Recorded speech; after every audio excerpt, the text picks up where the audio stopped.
Sekurang-kurangnya ada 64,16 juta pemuda berusia 15-30 tahun di Indonesia.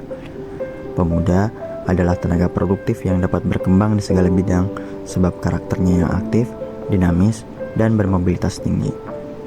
Karena karakternya tersebut, pemuda juga terlibat aktif dalam berbagai perjuangan bangsa Indonesia sejak masa penjajahan hingga sekarang. Mahasiswa juga adalah bagian penting dalam sektor ini.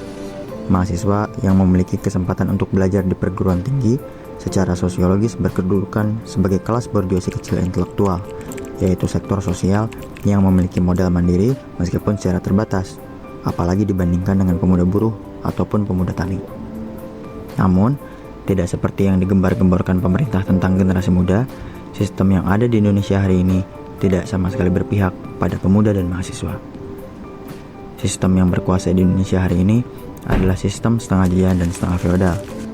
Sistem ini adalah situasi dominasi imperialisme, feodalisme, dan kapitalis birokrat yang menindas rakyat secara ekonomi, politik, hingga kebudayaan. Semua orang tahu bagaimana dominasi modal dan produk komoditas asing di Indonesia.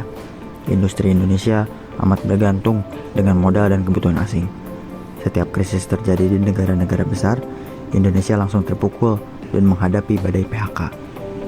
Kita juga paham betul bagaimana perhutanan, perkebunan, dan pertambangan besar di Indonesia diorientasikan untuk ekspor, bukan untuk konsumsi dalam negeri.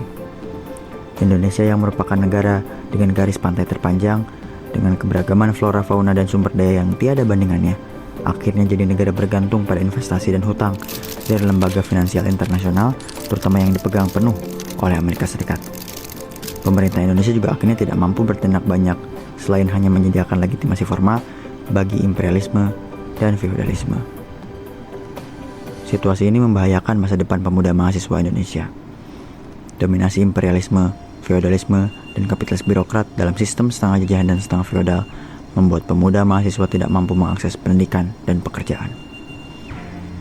Imperialisme yang mendikte pemerintah untuk memotong subsidi sosial membuat pendidikan makin mahal, makin tidak terjangkau terutama oleh anak buruh dan anak tani yang paling memerlukan. Sistem pendidikan nasional hari ini tidak ilmiah, anti demokrasi, dan tidak diabdikan kepada rakyat. Pemuda mahasiswa juga sulit mendapatkan pekerjaan akibat keterbelakangan industri dan monopoli tanah feodal di Indonesia.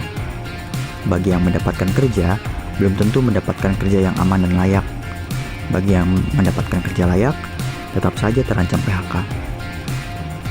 Apakah cukup bagi kita untuk hanya menggerutu atas situasi ini? Apakah problem muskil nan akbar ini akan selesai dengan aksi protes spontan? Apakah tindakan individual mampu membawa perubahan bagi berjuta-juta pemuda Indonesia? Sejarah perjuangan bangsa Indonesia sejak lama, sejak masa penjajahan, pasca kemerdekaan, Orde Lama, Orde Baru, hingga masa reformasi, membuktikan bahwa organisasi adalah alat perjuangan paling sakti dan ampuh bagi pemuda, mahasiswa, rakyat Indonesia. Pemuda mahasiswa tidak punya banyak waktu lagi. Pemuda mahasiswa harus segera belajar, berorganisasi, dan berjuang sekarang juga. Pemuda harus bangkit, berhimpun, dan bergerak bersama berjuta-juta masyarakat Indonesia dan meraih perubahan.